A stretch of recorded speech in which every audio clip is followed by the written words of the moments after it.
new Netflix documentary called American Murder, Gabby Petito. It's a story that we know. I don't know if you guys know it. If you don't, give me your ears. Lend me... What's the inside of your ear? I was going to try to use a technical term for ear, inner ear. Cornea? No, that's your eye. Right?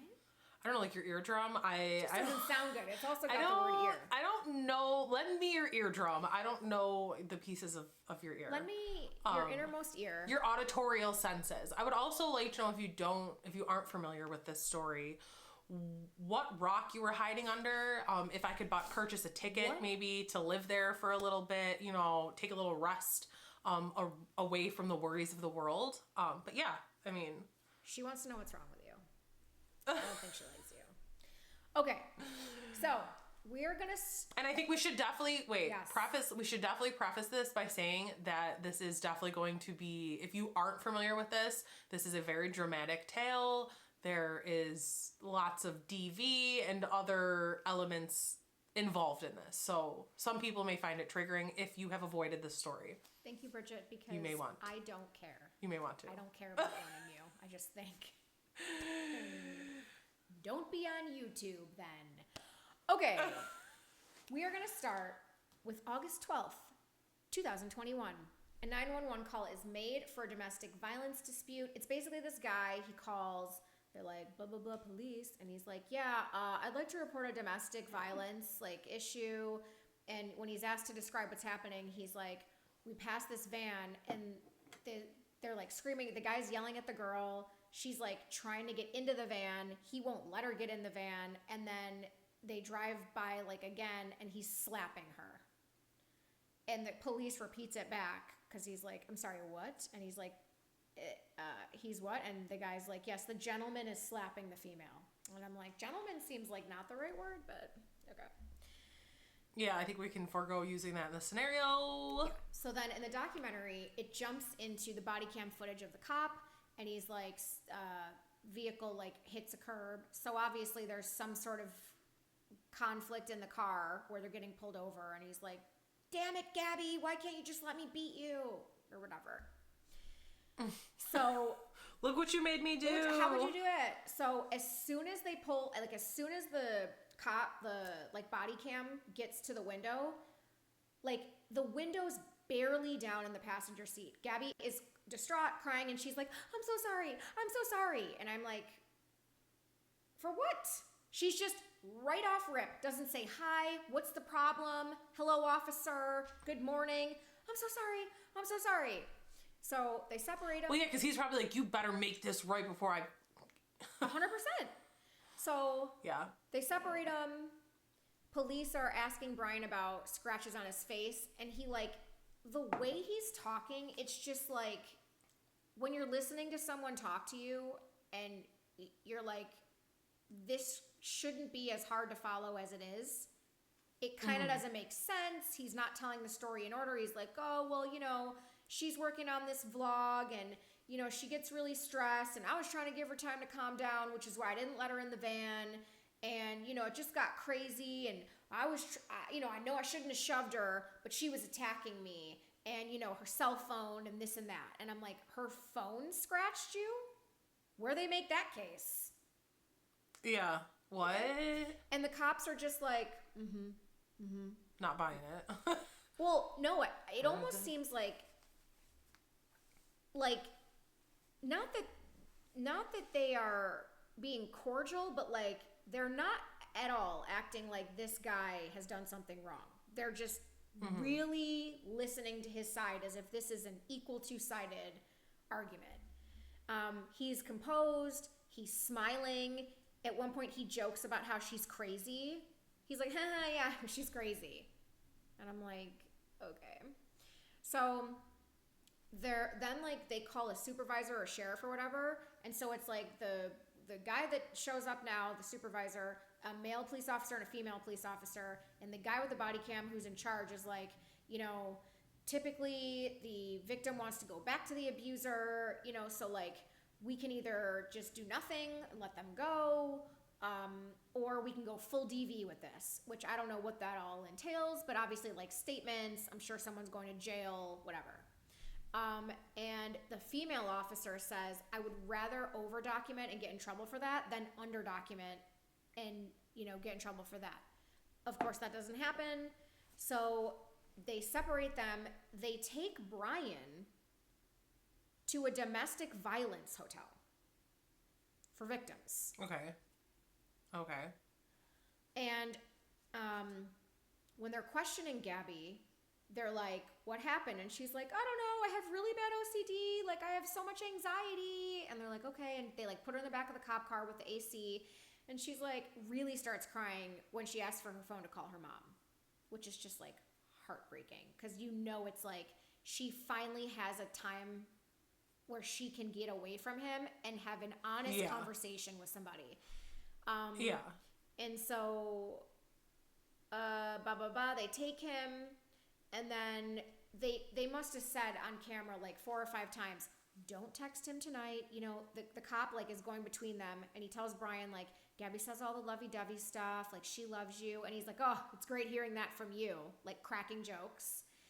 And then he goes back and tells Gabby that, and she's like, please, I can't be separated from him, please, like, it's gonna just give me so much bad anxiety. Like, I'm sorry. Like, I just like get really upset. And it's weird because when they first separate them, she says, he told me I can't get back in the van until I calm down. But I'm calm. I'm always calm. And then now she's in the back seat saying, oh, like I just was freaking out and like it's my fault and like all of that.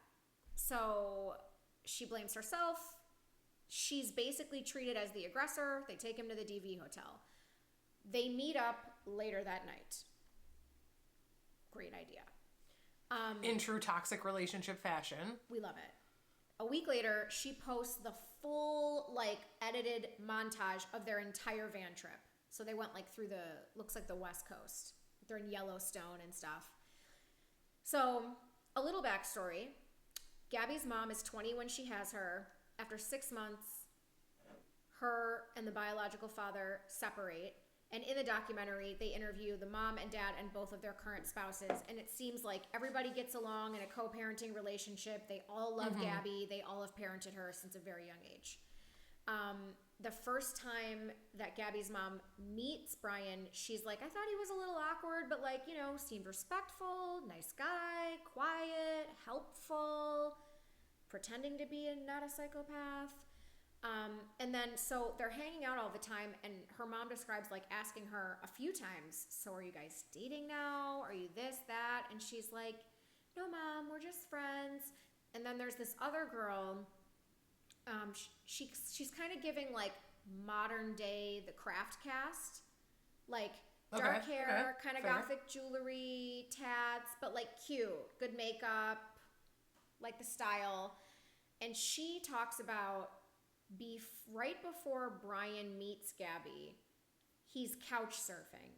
And everyone describes that he looks so much older than he should to be in high school, which he does. Like, he's got male pattern baldness in, like, his sophomore year. It's just insane. Like, but he also, like, he's really tall. He has, like, fine lines. I don't know. I still kind of think there's, like, he could easily be in his 20s. But he's couch surfing, and she's his friend at the time. And so she's finally like, we have an extra bedroom. Like, do you just want to stay here? So he stays there. They're putting together a desk one day together. And he puts a note in the desk for the gothic chick. And it says, you're either the love of my life or my best friend. I'm too dumb to know the difference. And so, like, they don't get estranged after that point, but she's like, we're just not really as close anymore because I really saw him as a brother. So for her, it's kind of like awkward and she doesn't really know what to do. So, like, what a move though. Like, I have to say, like, that is a pretty good trying to get yourself out of the friend zone. Yeah. I have to say, like, I mean, he knows he's in the friend zone. He doesn't want to jeopardize the relationship. That I'm not gonna lie. I mean, it's cunning. And he leaves it open to be like, well, I never said I was in love with you. Yeah, exactly. Like, well, I don't want to ruin our relation. Yeah. Duh. Clearly, we're just best friends. Ha ha ha. Oh my God. So, I mean, just to show how from a young age, his ability to... Yes. Manipulate.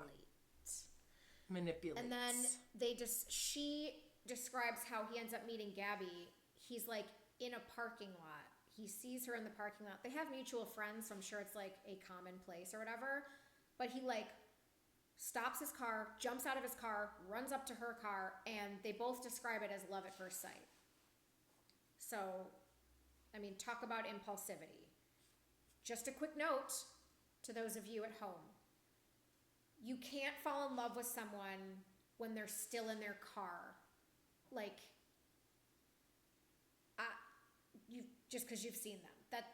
That is, and if you are, then you're impulsive, and like, I'm not saying something's wrong with you. I'm just saying that like, that is not a stable platform for forming relationships, because you're basically doing zero. It's what it sounds like. It's completely impulsive. You know nothing about this person. They know nothing about you. So you don't even know how you're being received. It's just kind of a red flag. That's like, I mean, I feel like that's like I've kind of always had like I've gone back and forth with like, does like love at first sight like exist? Yeah. Because I feel like it really is just lust. And then I feel like there's like all of these occasions where it's lust, and then there's like when there is enough substance to back it up, like then it develops into love. Mm-hmm. And then technically, was it love at first sight, like with that person? Sure. I guess so. You know what I mean? Yeah. But it's like, I feel like it's like 9 times out of 10, it's just lust. It's lust at first sight. You're just like, I like what I see. Yeah. I mean, love is like a trusting bond. It's impossible to form that instantaneously. How can you trust someone that you are looking at? Like, I just... Yeah. No. So, impulsivity. So then... She never admits they're dating, and the gothic chick is like, I mean, there's like a video where he's playing guitar to her, and they're really close, like their faces are like this far apart. She's kind of like looking at him, and he's like, you know, strumming, and she's like, they were just friends at that point, and she's like, I should have known. Like, now looking back, it was so obvious.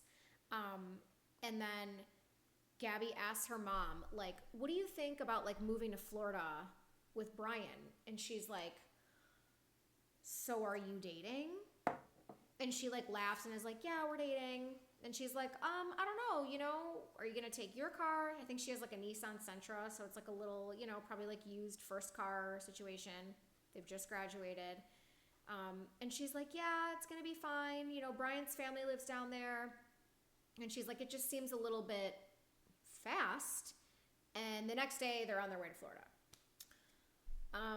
They move in with Brian's parents and sister, and then there's like this weird jealousy of Brian's mom against Gabby. So like they show a couple texts where Gabby's like, your mom's really mad at me. I don't know what, I feel like I did something wrong. Like, I'm nervous. And he's like shaking my head. I dealt with this a lot when I was a kid. Just like be nice or whatever, just be polite. And she's like, okay, like I'm gonna leave. And he's like, make sure you say goodbye. So there's like history with that. And then there's another instance where his mom makes a pie and nobody eats it. And she completely stonewalls the family for like the rest of the evening. Like, she doesn't speak to anyone because they didn't eat her pie. And then Gabby's mom describes getting a letter for Gabby with like an address forward. So she calls Gabby and she's like, did you change your address like back here? Mm-hmm. And she's like, no. And she's like, well, who did it? And she's like, well, me and Brian think it was his mom, but like, we don't want to get into it. Like, just drop it. And she's living there. And Brian's mom is like, guess what? No, you're not. So. Yeah. Still. So then cut to Rose, who was on Bumble for Friends, which I don't even know what to say about that. I'm not going to judge it in any way or make a comment. Wait, is that like an app like Bumble for Friends? She's on there for friends. Or is it... I think you can be... Or she's just saying she's on Bumble, but she's only looking for friends. That is what she's saying. Okay. I didn't know. I don't know the apps, the dating apps. So I'm like Bumble for friends. Maybe that's a special edition. I don't know if it's like you're on Bumble. Guys, please email us at bestfriendfiles@gmail.com and tell us, like, is there just a drop down? Yes, please. Someone email us. Let us know. Is there a drop down in Bumble where you can pick like friend, boyfriend, caretaker? Let me see. You know what? Pet. I'm gonna like say what you're looking for. I'm gonna Google it. I'm gonna Google this. And so Rose has just gotten out of a bad relationship. She's working at Domino's.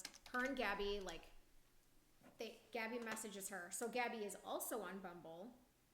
I'm assuming for friends because she is dating Brian at this point. Oh, wait. It is Bumble for friends. Like, okay. There is some, it's like find your people with Bumble for friends. Maybe we could make like a best friend file app for it. That would be amazing. You know, maybe. And then people could connect with us. Do you like true crime? There we go. Do you roll your eyes at television shows? You might be a good fit. Yeah. Wow. That's interesting. Okay. So it is. It's a thing. So Gabby messages her. It is a thing. They do TikToks together. They like fall in love.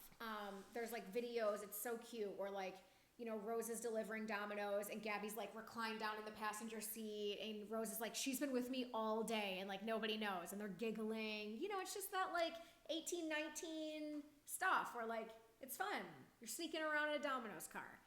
So they're super cute and she describes like she had just gotten out of a bad relationship and Gabby like made her feel more positive and like was uplifting to her. And so in a lot of ways, even though Gabby is kind of going into this situation, she's pulling Rose out at the same time, which is just like weirdly kismet. And then so because they're friends, Gabby says to Rose, Brian wants to meet you. So like, let's all take a moment and think about what that would probably be like. I'm assuming the three of you would hang out or like you and your friend, you would bring your friend over when he has his friends over. Like, yeah. Okay. So Rose is like, we go to the beach and she was like, the only way I can describe it is it felt like a parent supervising a play date. So like her and Gabby are doing whatever. Brian like sets up a hammock and is like smiling. Like she's like, he was nice. Like he was friendly, but he's basically just watching us the whole time. Like there's no interaction between him and Rose. He's just watching them. And then she gets home and Rose's mom is like, how was it? And she was like, there's something off about this guy. Which, again, if your first impression, you feel like something is off with somebody, write it down somewhere where you can see it because that person is probably going to work you out of that mindset pretty quickly. And I just think that first instinct is like so telling. Like, absolutely. Usually, I also feel like this is like, you should tell your friends that. Like, I feel like people are so afraid to be like, I don't know, she would be so much more likely to accept that, or at least I would in the beginning, than like 2 years down the road, and then you're like, well, I never really liked him. Like, right. And then it's like, what? You didn't tell me. You just probably feel that way now of everything you've known. Yeah, it wasn't that big of a deal. Yeah, exactly. So, and then I put a note, it just says facial expressions. There's a ton of video footage of them because Gabby is making a YouTube channel. And so the way that Brian smiles, like, you know how like you're smiling at someone and it'll go like, yeah, or whatever. It's like he does like this. It's like slightly delayed fake. Or something. Yeah, it's like just ever so off where you're like, what is your face doing? And well, see, now I'm interested. Did they cover there? Because I do remember like reading that supposedly like he didn't like the vlog and like he thought the vlog was stupid and he like wasn't really into it. He wasn't. Okay, so they do. Yeah, he thought it was stupid, waste of time, the whole thing. But of course, when he's on camera, he's like, well, yeah, because he's like, this shit's gonna end up getting me busted. Like, yeah, that's what Rose said. She's like, the reason he always smiled on camera, and the reason, Rose says the reason he didn't like it is because he didn't want to get caught being himself on camera. And you can tell like when they're arguing, she's making like passive aggressive statements. Like at one point she says something like, Brian's just like doing morning yoga. He's already had breakfast. So I am gonna go make myself some breakfast now. And it's like, you can hear the shade, but Brian's just like, yeah. It's just, he's always on. He's smiling when you're like, why are you smiling? You're definitely not getting laid today. Like, this is not a happy time. So it's fake. And then there's this super disturbing video where he's got the camera. Either there's no top on the car or they're in the van with the window open. I can't tell, but it looks very open. Like, there's tons of sunlight. He's filming her. She has earplugs in. She's holding a pistol. He's driving probably 30 miles an hour, and she is just firing into the woods while they're driving. And she's like... Which is highly illegal. Highly. Yes! I don't even think you're supposed to... I don't even think you can have a gun loaded while it's in the car. Like... Hang on. Highly illegal. Hang on. Boom, boom. It's probably like a 22. And they're like giggling. And I'm like, what? Just... Wildly reckless. Like, what in the... Yes, like, just... That is insane. You don't know even who's in there. You don't know who's in those That's woods. What I'm saying. Who's in the bush? What animal is just like... like... Just some guy going for a hike. Just like, come on. Like, what in... Not anymore. Okay. This is a pretty good example, too. So, Rose... describes she's waiting for Gabby. They're gonna go line dancing, and she's like, the place where we're line dancing is like 40 minutes away. So she's like, you know, your typical 20-year-old girl. She's dressed. She's like, my makeup's already fallen off my face. She's pacing, waiting. Gabby's like, oh my god, I'm coming. Sorry. She's almost to Rose's house and is like, oh my god, I forgot my ID. I have to go back and get it. And so Rose is like, okay, dude, like no problem. She gets back to the house. Brian is crying, admits to taking her ID out of her wallet because he doesn't want to be without her. He never gets to see her. La, la, la, la, la. She's like, oh my god. So then she says then afterwards, I don't know, he got her like flowers, did something super cute for her. And she's like, and then Gabby would say things like, I don't deserve him. I'm making him cry.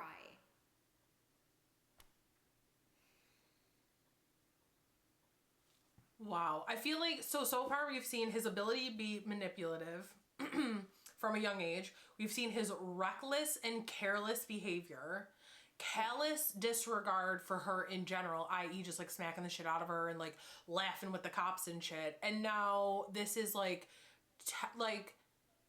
if anyone does, like, just, like, run. Like, just grab your ID and just run. Like, call me I'll come pick you up, girl. Like, I just feel like... We will come pick you up. We will come get you. This is ridiculous. So Rose is, like, obviously not Brian's biggest fan, but she's like, I know how it is when you love someone, blah, blah, blah. So... When did that... Okay, so when that happens, they've been dating about 9-ish months. Well, officially. Okay. So, I mean, probably more than that. But so, now we're in July 2020. They've been dating a year and 3 months. And Brian calls back the craft chick to tell her he's going to propose to Gabby, which I find curious because they've drifted apart. Him and Gabby are now van lifing. Yeah. Or whatever. Or no, they don't have the van yet. I mean, that is a last ditch effort. That's like, hey, I'm about to propose to this girl. Are you sure? Like, are you sure you don't want this? Like, that is 100% what that is. 1,000. So she's like, oh, great. You know? So he proposes to Gabby. They're like in the woods camping or whatever. And she's like, this is such a great place, like for us to like get engaged, blah, blah, blah. And he like proposes without a ring. And then apparently while he's doing this, a firefly lands on Gabby's ring finger.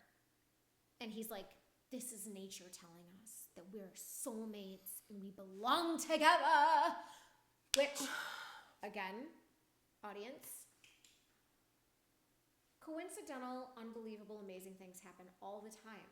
But if that happens with someone who's encouraging you to shoot a pistol out of a moving vehicle, maybe it's a sign that you would be better off engaged to a fucking firefly than this.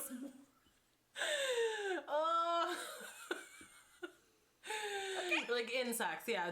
This man has a brain smaller than the size of this tiny little insect that has a lifespan of like 21 days.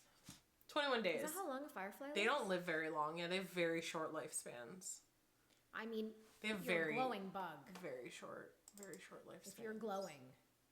I mean, I get it. Here. Firefly lifespan. You gotta be using a lot of juice. Firefly lifespan.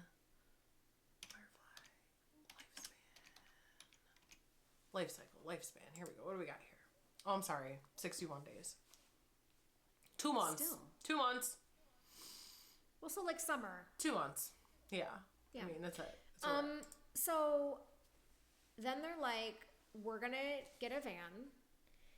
Gabby, not Brian, is working 50 hours a week at Taco Bell, which, God bless this girl. She loves it. She's telling people to have a taco-rific day.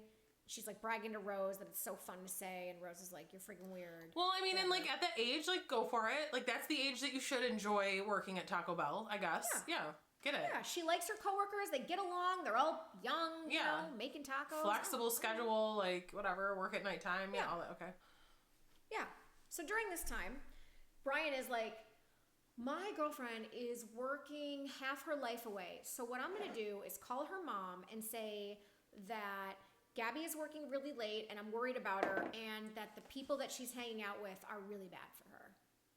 Well, and because however he says that, Gabby's mom is like, and I believed him. So again, highly manipulative. This is her mother. Yeah. This boy has her convinced like, oh my gosh, my daughter. These dangerous taco makers. They're chugging hot sauce. So... Speaking of which, I'm making tacos for dinner tonight because I was thinking about it, and now that just made me want tacos. So, dude, a chalupa with nacho cheese, no sour cream. Ooh. Yes. So at one point, Gabby and Brian bring the van to Gabby's mom's house, and Gabby's mom gives her $200 and is like, "Here, this is for like groceries or whatever." Gabby just starts crying, bawling. And they describe Brian as looking like the stepdad, the husband of Gabby's mom is like, he seemed preoccupied. Like he's just kind of, you know, not interested in pretending that he's social because he already has Gabby. Mm-hmm. And so she's crying and the mom's like, Gabby, why are you crying? Like, what's wrong? And she's like, I don't know. Which like, red flag. Like if your friend is crying and there's a man present and they are telling you they don't know why they're crying, it is that dude. It is that dude. So she's like, I should have known then or whatever. So then from her journal around this time, Gabby's like, I'm seriously so lucky to have Brian. Like we've been fighting a lot, but I really should give him more attention. And I'm like, girl, you live in a van with this man. How much more attention? There is no more attention. Like, we need to figure out how we could lucid dream together because 8 hours a night, like, separated is just not, it's not working. What's he supposed to do? Sleep? She's like, we get Freddy Krueger involved here because I need him inside of my dreams. Like, I need him. Brian and I need that Freddy Krueger. Now we are in, that was like June 2021. Now we're in August. So this is the last month of her life. Spoiler alert. She texts the ex-boyfriend. And she's like, hey, just wanted to know if you want to talk. I can only talk until tomorrow. Like, I'm alone until then. She's in a hotel room. I'm not sure, you know, I'm sure he took the van or whatever. Okay. So the ex describes, like, Gabby's his first love. They wanted to do van life and travel. They dated for a year. And so he's like, of course I want to talk to her. Obviously, like, I'm sure he would take her back. It definitely has that vibe.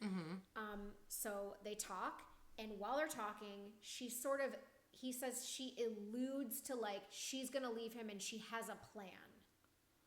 And so he's like, okay, but like she's scared of what he could do or what he's capable of. And so he's like, you need to be really careful. You need to really think this out. Like, don't do anything rash or whatever. So on August 27th, she Snapchats him. And so like he responds to the Snapchat.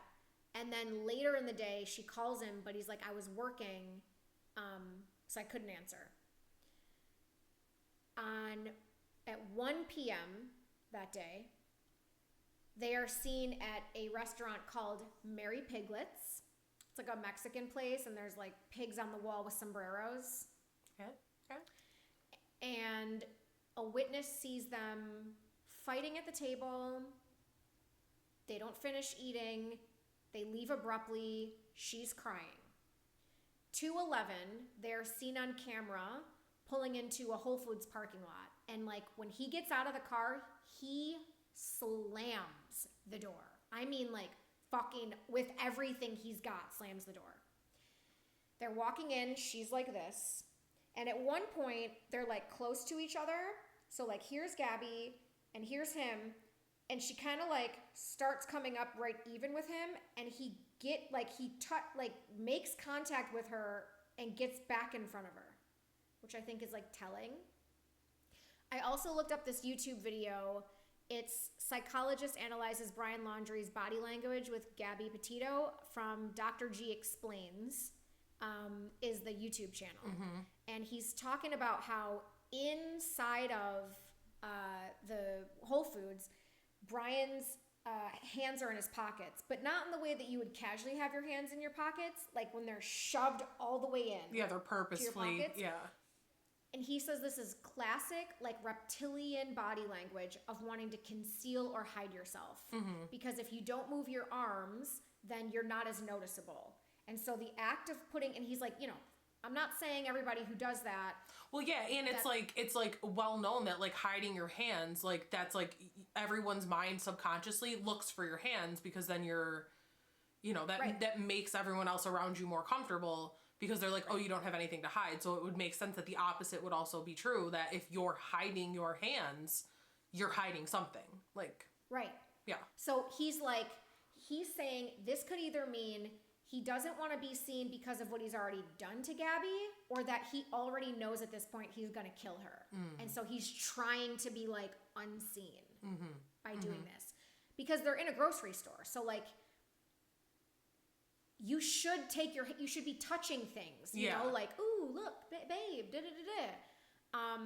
but he doesn't. So, So then she takes the van to the campsite and she's texting her mom this around like 6 p.m.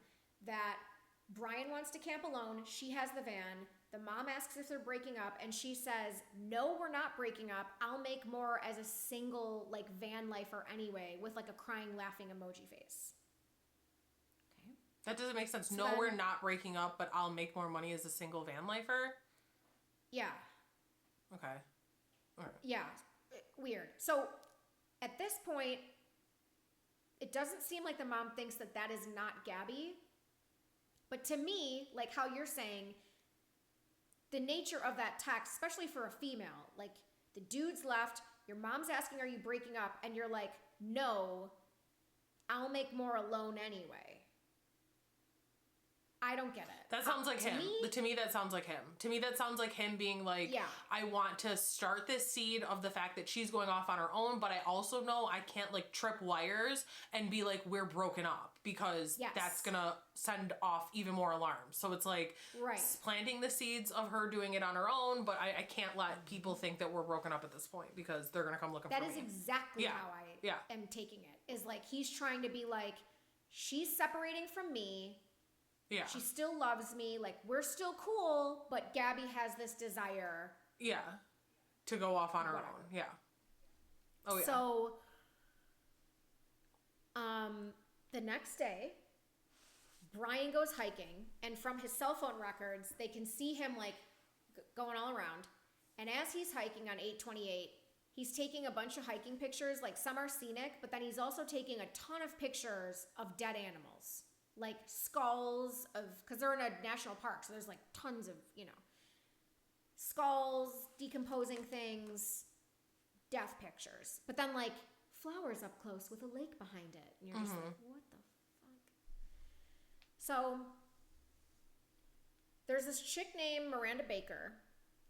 On 829, she is leaving church at Yellowstone, which, side note, how bad do I want to go to that church service? Right. It's like this tiny wooden cabin in the middle. There's like mountains. Oh. There's like a teeny little road. It's gorgeous. Oh.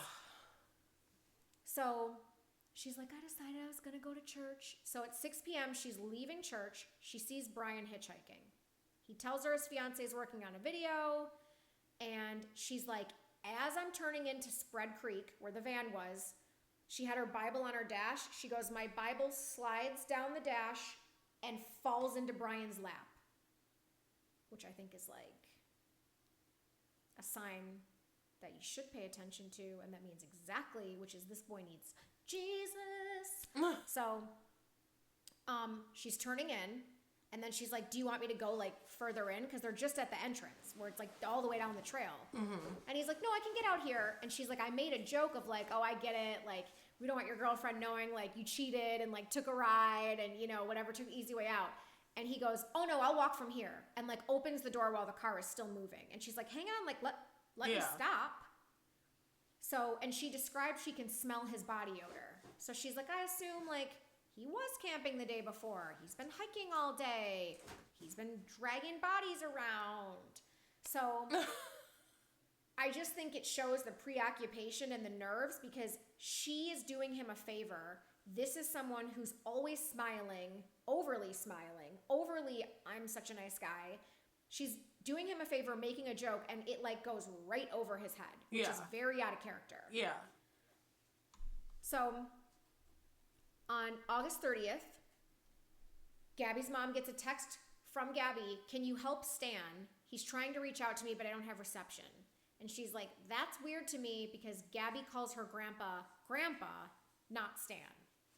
So she's like, well, maybe she's driving and she told Brian to send the text. Yeah. So she doesn't really think too much about it.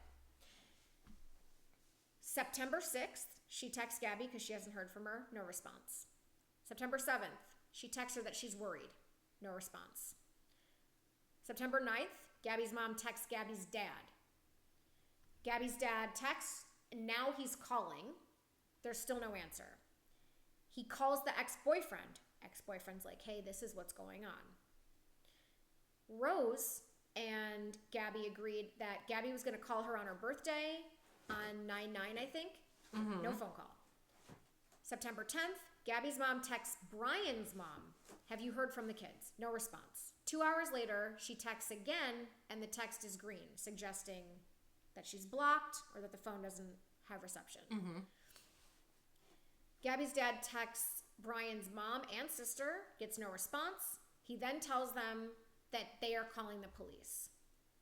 So on September 11th, there's been 12 days since anybody has heard from Gabby. They notify the parks police. The police go to Brian's parents' house. The parents, it's so crazy because the cop goes to like the screen door. There's like a lanai and then there's a door to the house. The cop is there and he's like, hey, we want, and like Brian's dad is like, we're not going to answer any questions. And he's like, well, we have these parents in New York because Gabby's from New York. Brian's in Florida looking for Gabby. And he's like, yeah, we're not going to answer any questions. And he's like, is Brian here? And he's like, yes, he's here. And he's like, and then the dad's like, but I can tell you he's not going to want to talk to you. And the guy's like, okay, well, the van is in your driveway. And he's like, yes, that's their van. And he's like, okay. So, can you tell us any information? And he's like, I can give you my attorney's number. And the cop's like, I don't think your attorney's going to answer at 11 p.m. And he's like, well, I'm sorry, blah, blah, blah, blah. So. Which, like, can we just, like, to me, that is, And no, like, I don't believe that not cooperating with the cops is always just, like, immediately, like, some admission of guilt. But the fact that we were talking about, like, two young people that were in a relationship together, that one is missing, like, that, in this circumstance, that is 110% an admission of some sort of guilt. I don't care what you say. Because I just don't see how, as a parent, you could just, like, no. This is circling the wagons. Flew home. So how's the van there? Yeah, that makes no sense. Like, this is just a complete... And that's why then that's when the dad's like, well, it's their van. And he's like, oh, well, where's Gabby? I don't know, blah, blah, blah. So, the van is not theirs. It is Gabby's. So they go back to the door and they're like, that's Gabby's van, so we're going to go ahead and tow it. Do you need to move your car? And he's like, I mean, if I need to move my car, I will, whatever. So they take the van. So Gabby's dad flies to Florida and holds a press conference where he asks everyone, including Brian Laundrie's family and people who know Brian Laundrie's family, to come forward with information. And they're searching 20,000 square miles at this point in Utah looking for her body. Mm-hmm. So he drove from Utah flew from Utah to Florida, but the van magically just followed him home. Yeah, that makes sense.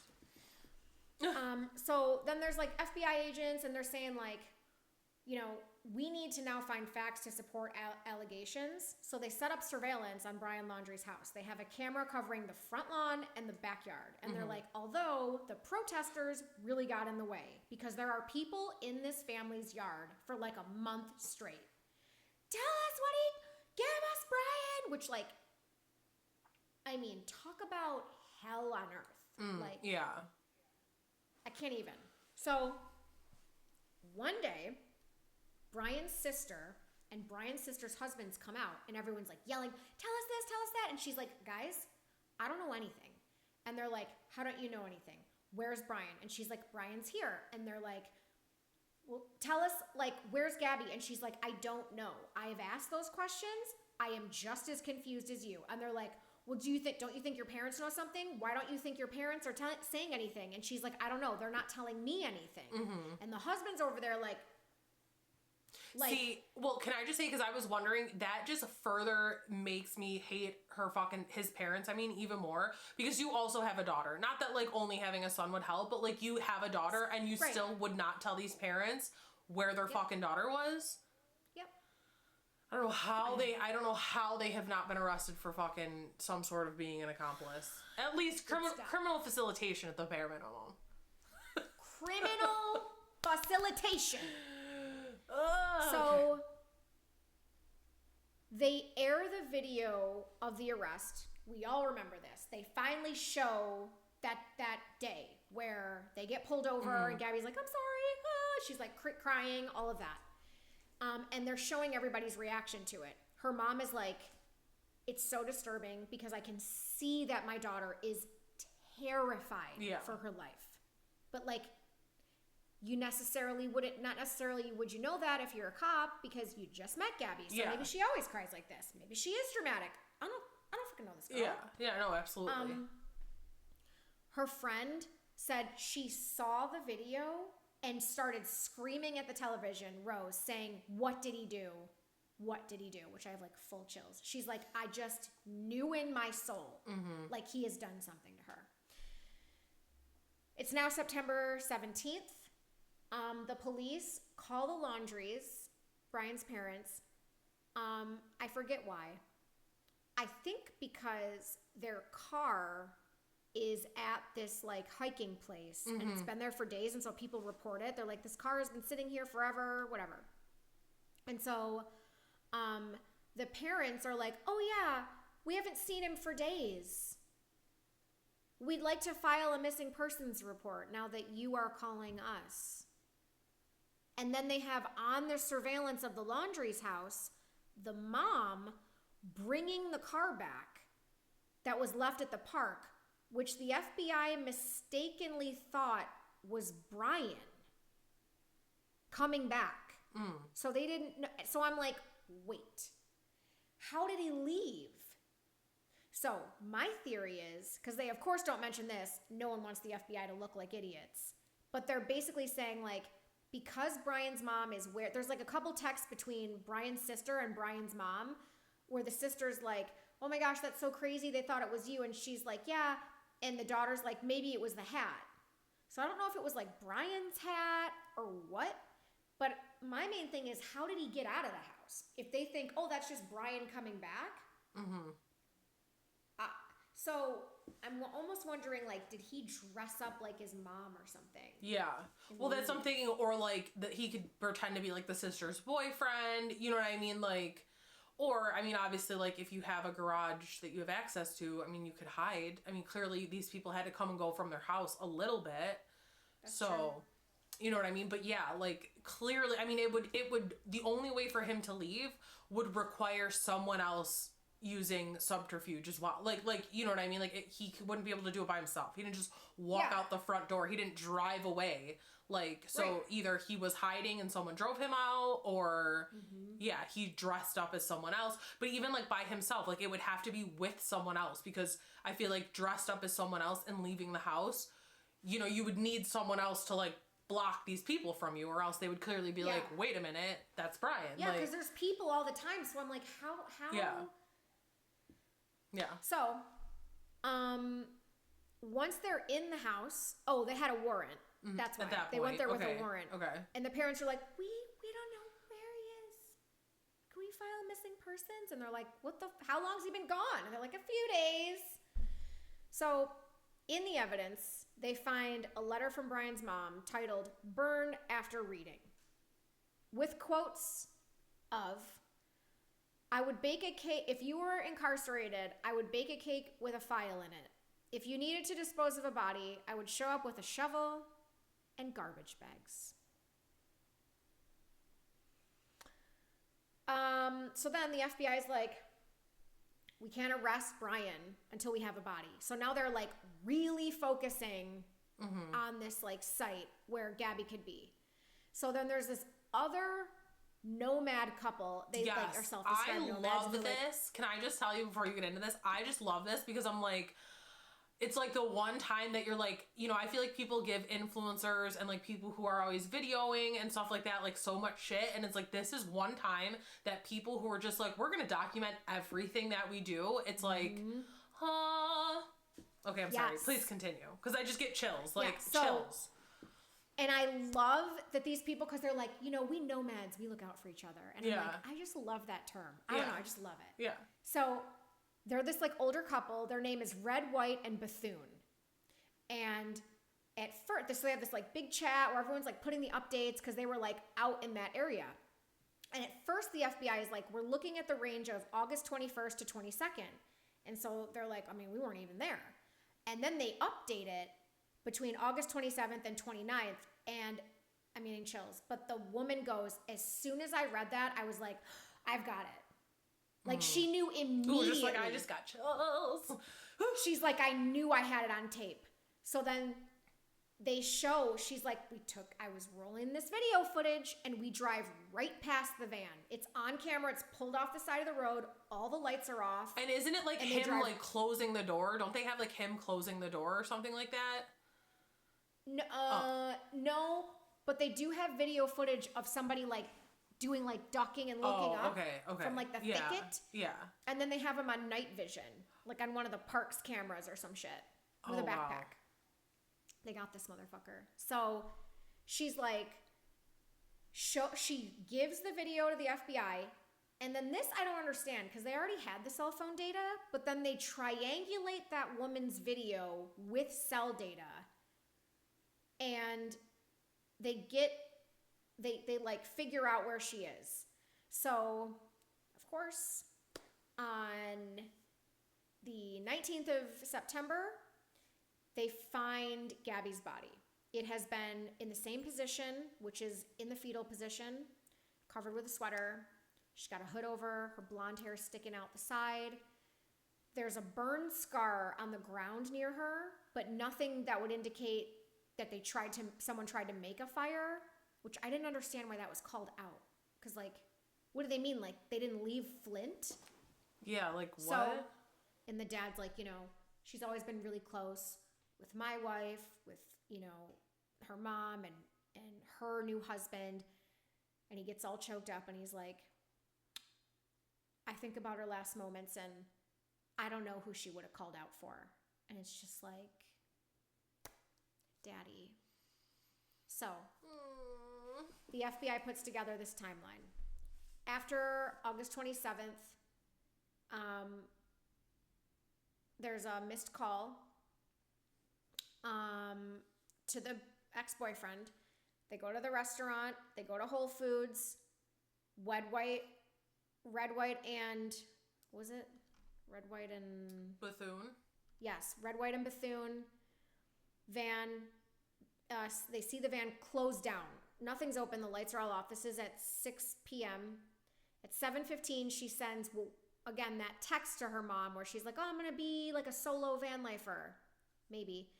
Then at 8:32, they're saying she's moving files on her computer. And I was like, well, what if it was Brian? But they said the activity is consistent with what she usually does. So the way she's moving files.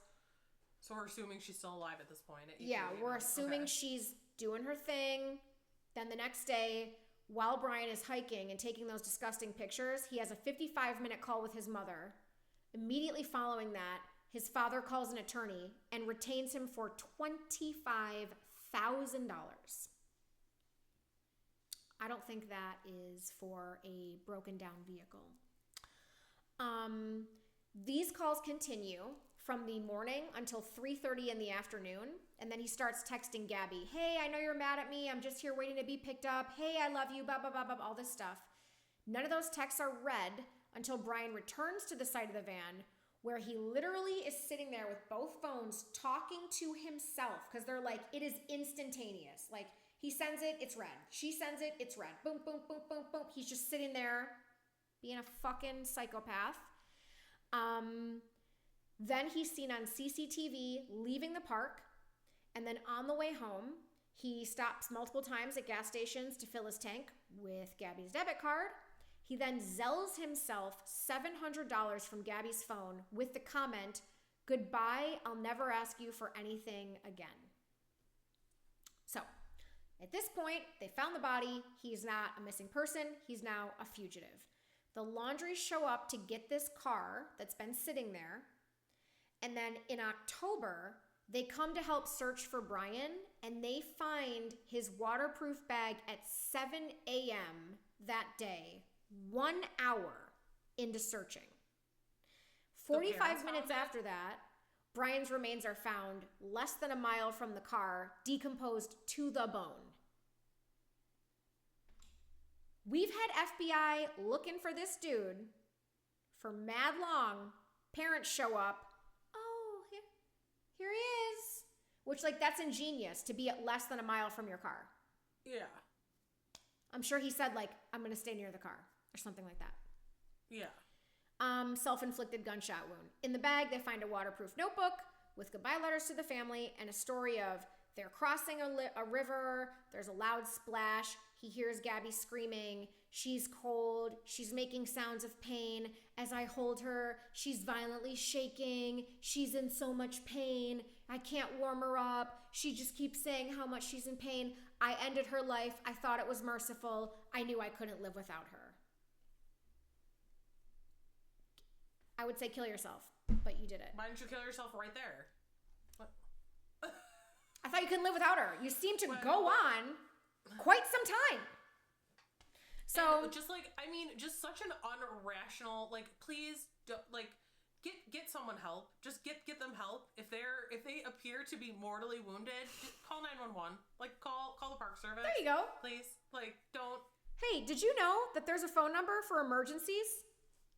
Like, he was just like, oh, my dog just, like, broke all 4 of its legs while we were hiking, and I was just like, I'm gonna put it out of its misery. Well, like, I gotta choke it to strangle it now.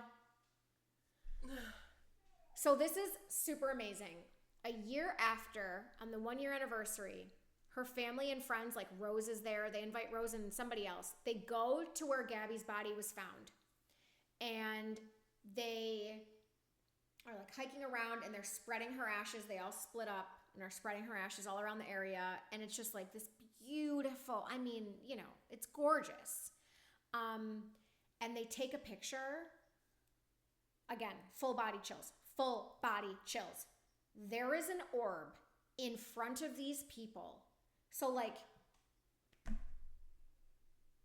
I need to do a scale. So if this is her brother, the orb is like this big.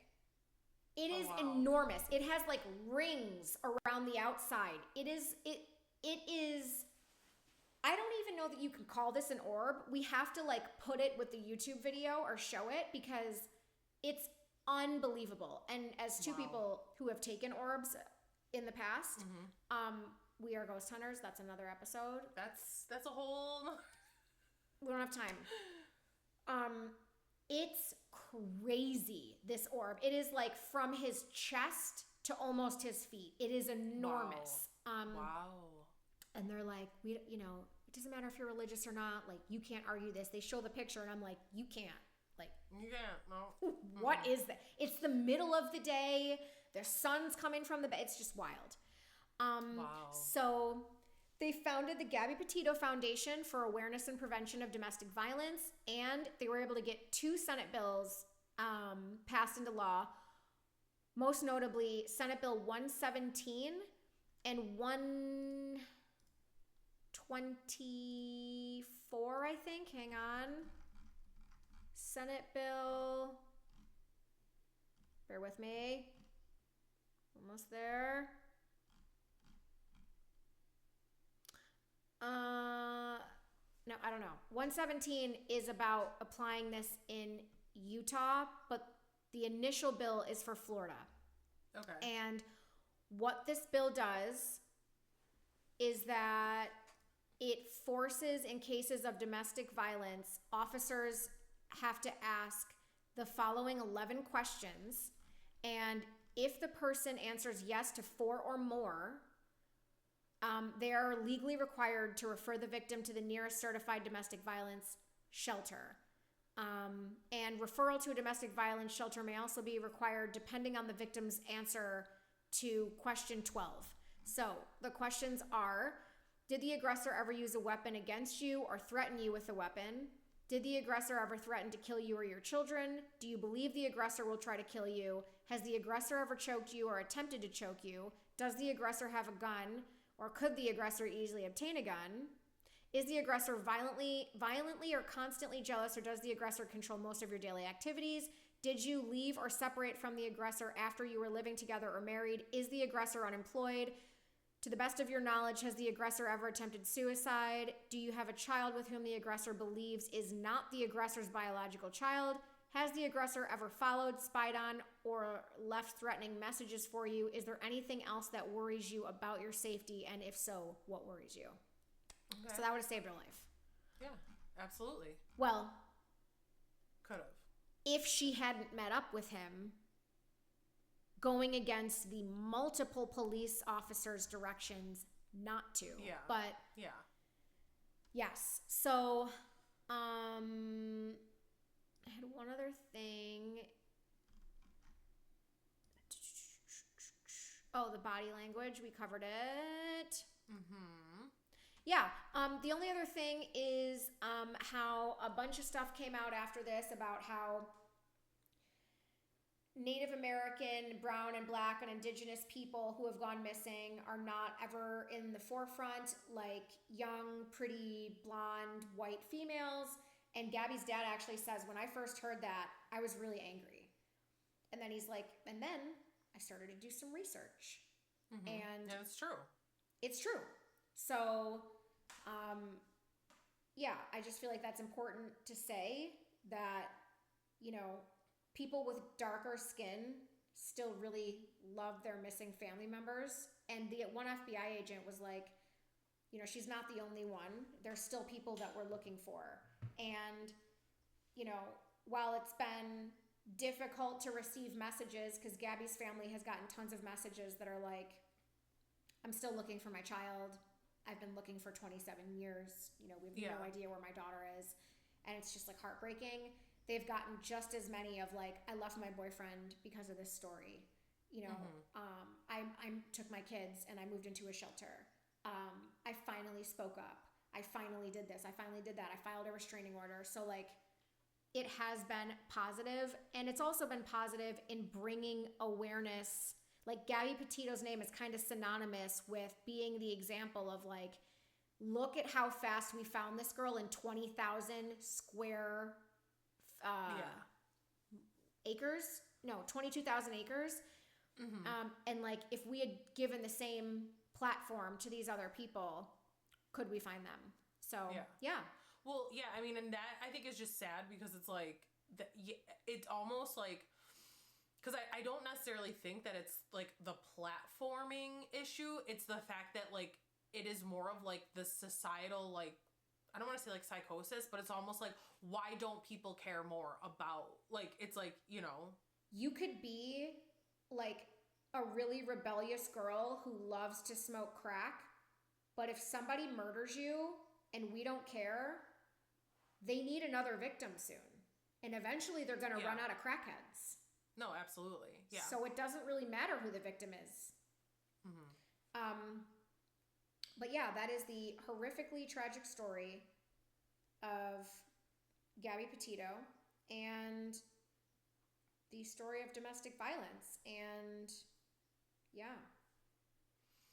Well, hopefully, you know, when people watch the documentary, when they listen to episodes like this, people discussing things like this, hopefully people just continue to, you know, just be better advocates for themselves in their own lives. And hopefully we can do something about getting more coverage for, you know, women and minorities in terms of going missing, because gotta bring these girls home.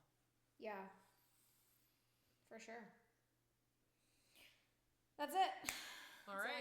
And there we have it. Thanks, guys. We'll see you in the next one. Like, subscribe. Contact us at bestfriendfiles@gmail.com. Yeah, give us some ideas, ask us questions, all that fun stuff. Do it. Look at us on Spotify too if you want to, because Spotify now shows video content. Yes, we are on Spotify, and you can listen there as well if you can't necessarily watch a video. So go check it out.